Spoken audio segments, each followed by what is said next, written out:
After remarrying Evan, I became the perfect wife who no longer checked his whereabouts or his phone. At the class reunion, when asked what his biggest regret was, Evan subconsciously looked toward Clara. Someone, having drunk too much and speaking without restraint, that goes without saying, Evan's biggest regret must be not marrying the school beauty twice. He even divorced for her back then, but couldn't resist someone clinging like a plaster and insisting on remarrying. The atmosphere instantly became awkward. Evan, fearing I would throw a public tantrum like before, was about to explain. But I said nothing and smiled to smooth things over for him. It's fine, everyone has regrets. I have one too. My regret is that during the last divorce, in a fit of anger, I impulsively took nothing. In the newly drafted divorce agreement, the one leaving with nothing cannot be me. Lydia, what's your regret? While waiting for the designated driver, Evan leaned against the car and asked abruptly. I lowered my head, swiping the phone screen without lifting my gaze. Forgot. Forgot? He clearly didn't believe it. I didn't respond to his probing, and the atmosphere suddenly became awkward. After a long while, he rubbed his forehead. I always feel that your attitude toward me has been strange since we remarried. You're too sensitive. Hearing the same words come from my mouth, Evan was momentarily speechless, then anger flared up from somewhere. Before remarrying, I assured you repeatedly that I would never let Clara interfere in our lives again and promised to keep my distance from her. Even at today's class reunion, she and I went our separate ways. What more do you want from me? His patience was never abundant, so speaking this much was rare for him. I've said it so many times, if it weren't for Clara's father sponsoring me back then, I could never have left that small fishing village. I turned off the phone screen, stared at him steadily, and calmly responded to his impatience. You don't need to explain, I know. I had heard the same words countless times. That's why I could endure, after graduation, Evan going to great lengths to exceptionally recruit Clara into the hospital and keep her by his side. That's why I could endure her frequent appearances in our lives, even on our wedding anniversary, where there would be a third chair. That's why I could endure them sharing every detail of their daily lives, while his responses to me were always cold and curt. But until that time when I returned early from a business trip and saw them entangled naked together, I couldn't endure it anymore. I proposed divorce, preferring to leave with nothing just to cut ties with him sooner. Unexpectedly, soon after, my mother was diagnosed with a malignant tumor and needed surgery. Coincidentally, this surgery could only be performed by Evan. So, I went to beg him. What chilled me more than an emotional backlash was his attitude. Lydia, you know I've been very busy since becoming director. But if the patient is my mother-in-law, I'll definitely make time to perform it myself. So, do you admit your mistake? I looked at him in shock, and under his smug expression, I nodded. We remarried. But a broken mirror ultimately cannot be mended.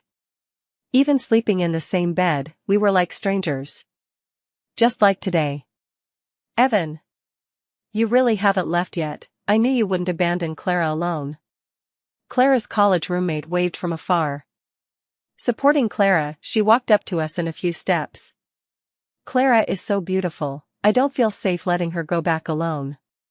Didn't you always send her home before? She glanced at me intentionally or not, with a mocking tone. Lydia, you look so safe, going home alone shouldn't be a problem, right? Evan looked at Clara, half drunk and leaning in her roommate's arms, then at me beside him, showing a troubled expression. It turned out that no matter how many times, his hesitation still burned my heart with pain. But unlike the previous loud arguments, this time I just expressionlessly raised my phone. My ride has arrived, I'm leaving first. Coincidentally, the designated driver arrived too. Evan helped Lydia into the back seat, rolled down the window, and looked up at me. Then you go home first and wait for me. Tomorrow I'll perform the last surgery for your mother, tonight we'll discuss the details. Without any surprise, Evan didn't return all night. But fortunately, I no longer foolishly waited for him like before. If breakup is a massive withdrawal reaction, then I've been tormented by this emotion twice. The first time, I collapsed and deleted his number, throwing away everything related to him. But after years of love, everything about him had already become an inseparable part of my life. The books he gave me still had his love letters tucked inside, every word expressing deep affection. He personally knitted a scarf for an entire month, poking his fingers until they bled, yet he smiled foolishly and urged me to try it on to see if it fit. Knowing I liked stargazing, he used 2 months' part-time wages to buy a telescope and confessed to me under a once-in-a-century meteor shower. "Lydia, I'm an orphan with no one to care for me since childhood. I hope in the future to be possessed and controlled by you." But later, he said, "In this world, I treat Clara as my only family. Lydia, can you not be so possessive?" Family? What kind of family sleeps naked in the same bed? Actually, from the beginning, I had heard rumors about him and Clara in school. They all said Evan was that year's top scorer in the college entrance exam, and the school exceptionally admitted Clara for his sake. They came from the same small fishing village, with a childhood sweetheart bond that I couldn't help but suspect. But he said, it was Victor who adopted me back then, otherwise, I would have died long ago. I must repay this kindness. But Lydia, rest assured, in my heart, she's forever just a sister. I believed him, yet I lost 5 years of my life. Honestly, during that meeting after the divorce, my heart still pounded fiercely because of him. His phone lock screen was still our photo together, as if nothing had changed. Remarrying him was like giving myself a second withdrawal. I couldn't forgive him and pretend nothing happened.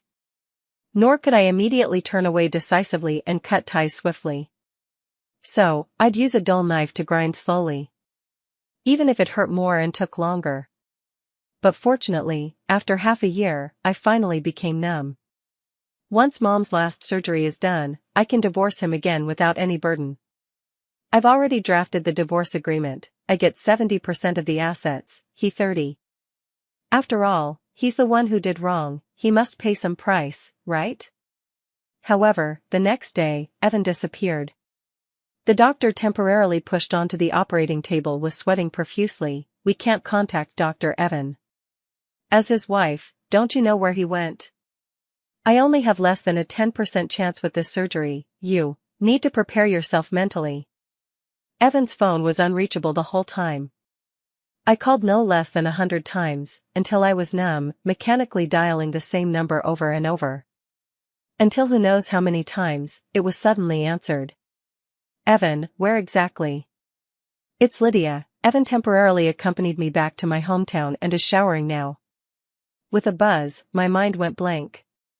The phone smashed to the ground, the screen shattering into pieces. I don't know if it was an illusion, but I seemed to hear Evan's voice from the receiver. "Who called?" "Is it Lydia?" "No, just a spam call." For the next 3 hours, I knelt outside the operating room, begging death not to take my mother's life over and over. But when the operating room lights went out, what awaited was a death notice. I handled my mother's funeral alone. For a full 7 days, I was in a dazed state. Until the 8th day, Evan finally returned. "I'm sorry, Before he could finish, I raised my hand and slapped him hard across the face. "Evan, you bastard. You killed my mother." I used all my strength in that slap, turning Evan's face to the side. To my surprise, he wasn't angry.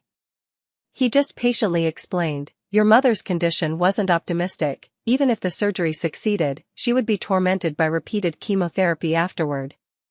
Clara's father suddenly became critically ill. If I didn't accompany her back, she might not even see her father's last moments." I was so angry my whole body trembled, unable to utter a complete sentence. Unexpectedly, his stabbing words didn't stop there. "You grew up without a father, so it's normal that you can't understand this kind of emotion." I looked at him in disbelief, unable to connect the face before me with the former lover in my memory. He clearly knew that my father died in his mistress's bed when I was 8, which was a lifelong pain for me. Back then, he had held me protectively with heartache, swearing to be good to me for life. At this moment, I completely lost it. I hurled everything nearby at him, screaming for him to die. But he just watched me rage coldly, and before leaving, said, "Lydia, I'm still used to you like this. Stop pretending in the future, it's meaningless." After he left, I collapsed on the messy floor, wailing. I began to hate him, hating how he impassively used the sharp blade I had handed him to stab me deeply. The phone suddenly rang. It was Clara. "Sister, I heard your mom died. My condolences, it's all Evan's fault. I told him my dad just had a minor cold, but he insisted on abandoning you and your mother to accompany me home." "But, who made you cling to him and insist on remarrying? If anyone is to blame, it's yourself." I was provoked by these messages into losing all reason. Gripping the phone, I rushed into the hospital and reported Evan and Clara's improper relationship to the administration. I reported that Evan, due to selfish desires, caused a major medical accident that killed my mother. But the administration didn't immediately investigate, they just invited me to the office. They said it was a private matter and inconvenient for them to intervene. Between the lines, they warned me that Evan was a medical expert they had hired at great expense, advising me to give up. When Evan arrived, I was arguing with the dean. Why does it have nothing to do with him? If not for him, my mother wouldn't have died. But Evan only said one sentence: "Sorry, my wife has been overly traumatized recently, her mental state might be abnormal." Those originally sympathetic gazes instantly became complicated. They subconsciously stepped back a few paces, distancing themselves from me. Soon, only Evan and I remained in the small office. "Lydia, apologize. I had cried too many times, my eyes were swollen and couldn't see his face clearly, but I could feel his condescending aura. You shouldn't have caused a scene in the hospital. If it spreads, it would harm Clara's reputation. So, I want you to apologize to her." I no longer wasted words with him and turned to open the door. I was going to contact the media, reporters, to expose their shady relationship. But I heard him sigh softly behind me. "Lydia, then don't blame me." As the youngest director physician in the hospital, a renowned young genius in the medical field, it took him 7 years to climb to this position, but only 7 days to commit me to a psychiatric hospital. I lost count of how many times I said I wasn't ill, but it only resulted in higher doses of sedatives and tighter restraints. I began to calm down, no longer resisting, biding my time. Finally, I seized the opportunity and escaped. Penniless and still in the psychiatric hospital gown, passers-by avoided me like the plague. With difficulty, I found a kind girl in a nearby mall and borrowed her phone. But I hesitated when making the call. Who to call? The police? Given the situation, they would likely contact Evan as my sole guardian, leading only to another round of confinement for me. In despair, I suddenly remembered my university mentor. He was my mother's old friend and the officiant at Evan and my wedding. In this world, no one else could help me but him. Upon hearing my voice, the mentor was silent for a moment, then a worried voice came through the receiver. "Lydia, don't move, send me the address, I'll come find you right away." My heart, suspended for many days in the psychiatric hospital, finally found a lifeline. The cost of sudden relaxation after high tension was severe abdominal pain. I could only grit my teeth and find the nearest restroom. 10 minutes later, when I came out, I unexpectedly saw the mentor at the location I told him, with his back to me, on the phone. Vaguely, I heard the word Evan. I subconsciously hid in the corner.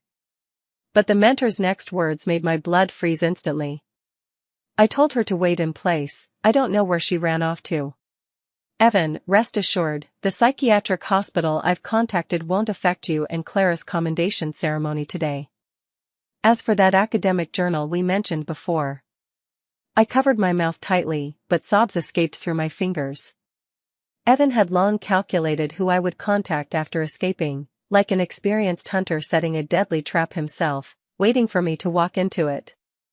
At that moment, without hesitation, I turned and ran. Down the stairs, out of the mall, as far as possible. Until temporarily safe, the shake in me suddenly remembered the commendation ceremony the mentor mentioned on the phone.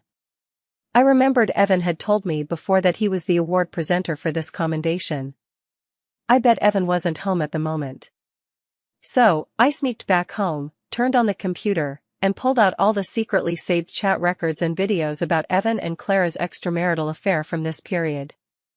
and copied all the shady methods Evan used back then to pave the way for Clara.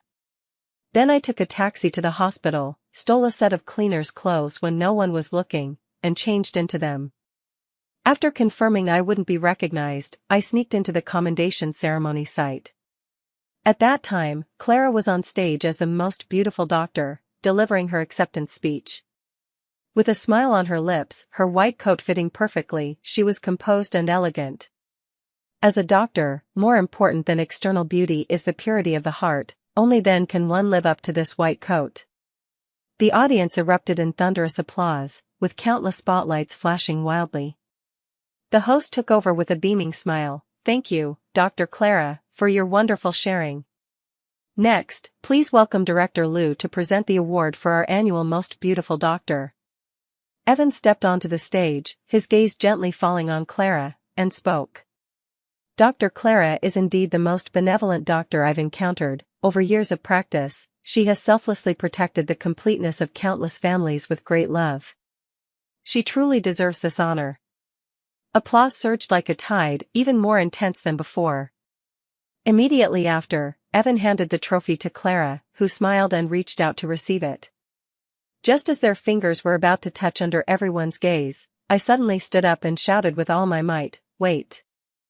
The host was stunned. "This lady, who are you?" Under everyone's gaze, I slowly removed my mask. Evan's smile froze instantly. I slowly walked onto the stage. With each step closer to Evan, his expression grew darker. He gave the host a look, and the host immediately understood and said, "This lady, today is our internal medical community commendation ceremony. Unrelated persons please leave." The security at the door quickly stepped forward. I smiled bitterly, looking into Evan's eyes, and said word by word, "Evan, Dr. Evan. Are you so guilty that you don't even dare to see me?" Evan cleared his throat and calmly said, "This, patient's family member, whatever it is, discuss it off stage. This isn't a place for your nonsense." Evan was indeed clever. In one sentence, he defined my onstage action as medical disturbance. Most seated below were doctors, who deeply abhorred such behavior and shouted for security to hurry and remove me from the stage.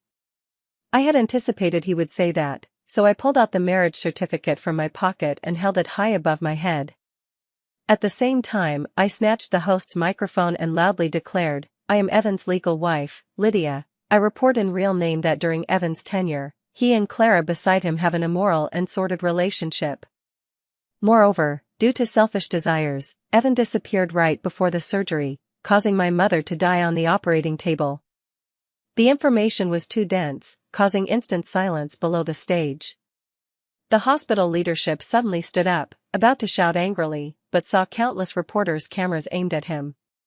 He then realized there was a full live broadcast today. If he tried to handle me muddily to protect Evan like before, it would likely bring irreversible consequences to himself and the hospital. He switched to a hypocritical smile. "Oh, it's Evan's wife. Whatever it is, you two should discuss it behind closed doors, not cause a scene in such a big occasion." He exchanged a glance with Evan, who frowned and tried to grab my arm, but I hastily dodged. I had long known Evan and the administration were birds of a feather, and the only ones who could help me on site were those completely unaware, like the reporters. "Dear reporters, esteemed experts in the medical field, I ask, does a person unworthy of their position deserve to stand on stage presenting awards? Does a woman who repeatedly destroys others' families deserve the honor of Most Beautiful Doctor?" Every word of mine was resounding, silencing the audience below for a moment. Finally, someone asked, "Lady, do you have evidence for what you said?" "Of course." I raised the USB drive in my hand and handed it to a staff member. Seeing this, Evan gritted his teeth, stepped forward, and sternly shouted, "Lydia, how long will you keep making a fuss?" He turned to the crowd with a weary apologetic expression. "I'm sorry everyone, my wife has." However, just as he opened his mouth, I quickly interrupted him. "The innocent have nothing to fear, Dr. Evan. If you're not wrong, there's no need to feel guilty. Today's live broadcast has over 100,000 viewers. If because of your evasion, the outside world questions the entire medical community, can you bear that responsibility?" Evan froze in place, the unsaid words stuck in his throat. Below the stage, several highly influential medical authorities nodded in agreement. I, Lydia, swear here, if what I said is false and affects Mr. Evan and Ms. Clara, I am willing to bear legal responsibility. But I just want justice. Soon, the staff had projected the evidence I provided onto the big screen. Screenshots scrolled by, all of Clara's indecent flirtatious words to Evan. Groups of photos and videos played, intimate shots of the two traveling freely under the guise of business trips. Pieces of evidence showed Evan forging her school records and spending heavily to pave her way into the hospital. All this evidence was quietly collected by me over the half-year since remarrying him. As I said, leaving with nothing in the last divorce was my biggest regret. The screen froze on a chat screenshot, the provocative message Clara sent me after learning of my mother's death. My dad just had a minor cold, but he insisted on abandoning you mother and daughter to accompany me home. The large words were clearly displayed on the screen, eliciting sighs from below. Clara nervously gripped Evan's arm, her face showing uncontrollable panic. Evan gave her a reassuring look. When looking at me, a trace of complexity flashed in his eyes. He quickly spoke, "Sorry, my wife suffers from severe mental illness and delusions. All this evidence is forged based on her fantasies. As her guardian, I will commit her to a psychiatric hospital for life. Please forgive her nonsense." The crowd murmured, "So she's a lunatic, can her words be taken seriously?" Dr. Evan is really pitiful, successful in career but married to a crazy wife. They all agreed to let Evan take me away for further psychiatric treatment. Evan gave me a cold glance, as if mocking my overestimation. However, at that moment, an elderly gentleman over 60 in the first row suddenly spoke, "Wait." Based on her speech logic and behavioral expression, I believe she is unlikely to be ill. The nameplate in front of the old man read Chief Expert in Forensic Psychiatric Appraisal. Once he spoke, everyone present nodded in agreement. I cast him a grateful look. Taking a deep breath, I spoke hoarsely, "Everyone may not know, but I did escape from a psychiatric hospital. And the one who personally sent me to the hospital was my husband, Evan. He forged my psychiatric evaluation report, bribed the hospital staff, and confined me for a full half-month. All this just because I previously wanted an explanation from him. Having been confined in the psychiatric hospital too long, I was clearly exhausted, but I still forced myself to continue. I know you all are prominent figures in the medical field. I believe you won't allow such a tumor to exist." Facing the camera, my voice grew more choked. "I believe many people are watching this live broadcast. I hope you can understand my pain as a daughter, watching my mother lose her life because of my husband and a third party. I also hope you can understand the despair of being sent to a psychiatric hospital by the person I loved for years." Sobs arose from below the stage. Some empathetic reporters had red eyes, loudly saying they must report this to give me justice. More and more people directed hateful gazes at Evan and Clara, clamoring to investigate thoroughly and for the hospital to expel this hypocritical pair. While waiting for investigators, Evan stood dejectedly aside. Clara staggered back half a step, eyes full of panic. "Evan, what do we do? You promised my dad to take care of me, you can't abandon me." Evan irritably waved off her hand. "What to do? How would I know? If you hadn't lied about your father being critically ill, would I have abandoned everything to go back with you, causing her mother's death?" Clara looked at the man before her in disbelief. In all these years, this was the first time he spoke harshly to her. With a ferocious expression, she pointed at Evan's face and roared, "I don't care, your life was saved by the Zhou family. Without my dad, you'd have died in the pigsty long ago. You must repay this kindness for life." Watching the former childhood sweethearts now biting each other for their own interests, I turned my face away, but no faint pleasure flashed in my heart. This incident soon exploded into intense discussions online. Under the supervision of numerous media and netizens, I underwent a formal psychiatric evaluation. The results showed I had no so-called mental illness or delusions, only moderate depression. This made netizens even more outraged. Some even dug up Clara's misdeeds during university, saying she often had Evan add her name to others' academic journals, and she frequently failed courses, originally unqualified to graduate. And Evan's improper methods to pave her way privately were confirmed. In the face of ironclad evidence, the administration could no longer protect Evan as before. A month later, both Clara and Evan were dismissed. They were blacklisted in the industry, barred for life from employment in any formal hospital. As for me, I hired the most renowned divorce lawyer in the field to handle this divorce lawsuit. Unexpectedly, at this stage, Evan refused to sign the divorce agreement. Is he dissatisfied with the asset division? The lawyer shook her head. He said even leaving with nothing is fine, but before that, he wants to see you once. Meeting Evan again was in a familiar coffee shop, the one where he worked part-time when I first met him. He seemed to have arrived earlier. Upon seeing me enter, he stood up from his chair at once. "Lydia, I knew you would see me." He looked much thinner than a month ago.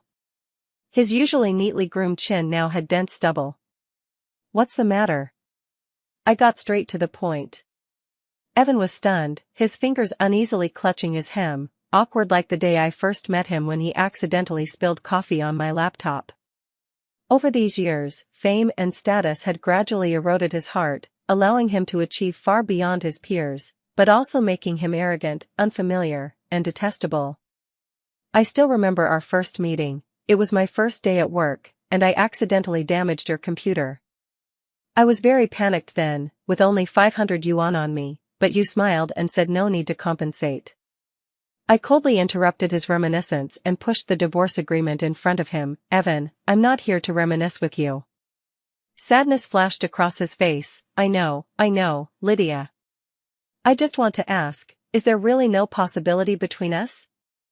These days, I've gone through a lot. Compared to losing those vain titles and status, what I can't accept more is losing you. I know I was wrong. Clara's family has kindness toward me, so I hurt you repeatedly for her, even when she actively threw herself at me saying she liked me. I didn't push her away. Evan grew more emotional as he spoke, his eyes reddening. But my heart was completely calm, unlike our meeting after the last divorce. Back then, I still felt moved by him. Honestly, at that time, more than resentment and hate, it was grievance. And grievance means still having feelings for that person. However, now, besides feeling annoyed, I have no emotional fluctuations. I think I've finally endured this withdrawal process lasting over half a year. Just as he wanted to say more, a resentful female voice suddenly came from behind. "Evan, I knew you came to see her." Clara slowly walked over. She wasn't wearing makeup but was still beautiful, even with a fresh, natural charm. What surprised me was her slightly protruding abdomen. "What are you doing here?" Evan was clearly surprised, his gaze toward me tinged with panic. Clara saw the divorce agreement on the table and gently held Evan's hand. "I already have your child in my belly, Evan. Are you going to abandon us, mother and child?" Evan weakly opened his mouth but ultimately said nothing. "We came out of the small fishing village together, we are from the same world. Even if you have nothing now, over these years I've saved quite a bit, enough for a comfortable life." She glanced at me, eyes faintly jealous.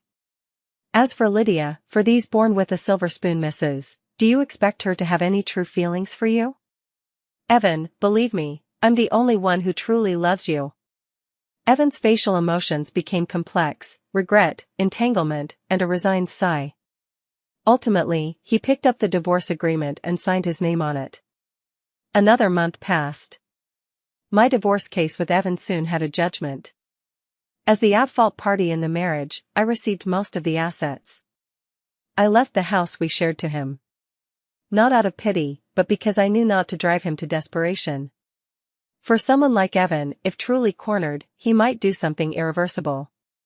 With the post-marriage divided assets and my mother's inheritance, I had enough for a worry-free life. I took out some money to open a flower shop, enjoying the moments of watching flowers bloom by my own hands. But I also knew Evan often secretly watched me from across the street. Most of the time, I chose to ignore it. After all, he was now just an insignificant passerby to me. That day, near closing, the last customer came. I was just lowering my head to trim flower stems. There aren't many fresh flowers left today. If not urgent, you can come tomorrow. Give me a bunch of camellias. Hearing the long-absent voice, I slowly raised my head.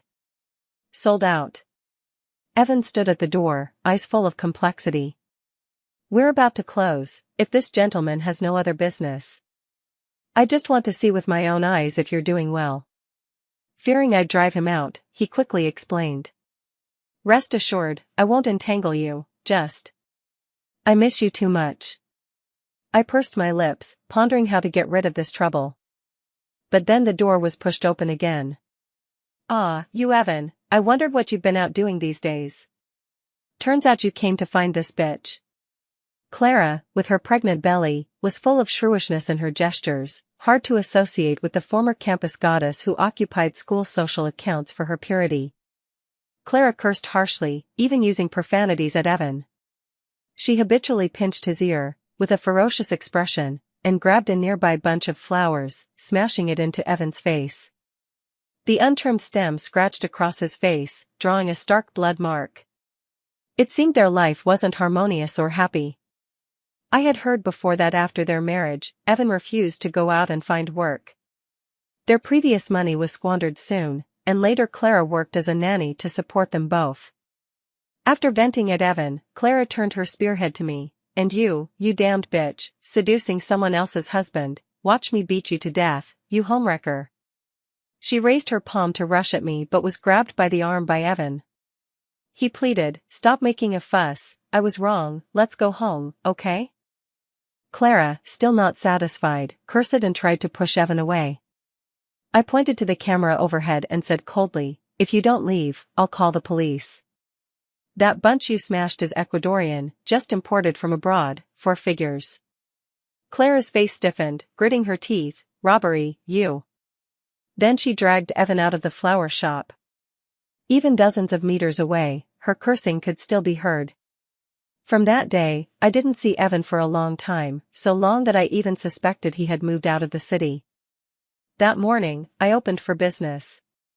Suddenly, near the shop door, I heard several aunties chatting gossip after morning exercise. Hey, did you hear? Last night in Songsham community, there was a murder. Heard the man caught them in adultery and personally killed the woman and her lover. How could I not know? Heard the woman was pregnant and still messing around. I subconsciously stopped. Songsham community was the house I left to Evan after divorce. The aunties got more animated. Yes. The man was some doctor before, then something happened and he was fired. I also heard they weren't original spouses, it was a mistress rising, serves them right, I say. Through their back and forth, I gradually pieced together the full story. After Evan and Clara married, initially their days were relatively peaceful and happy. But gradually, Clara became dissatisfied with the current life.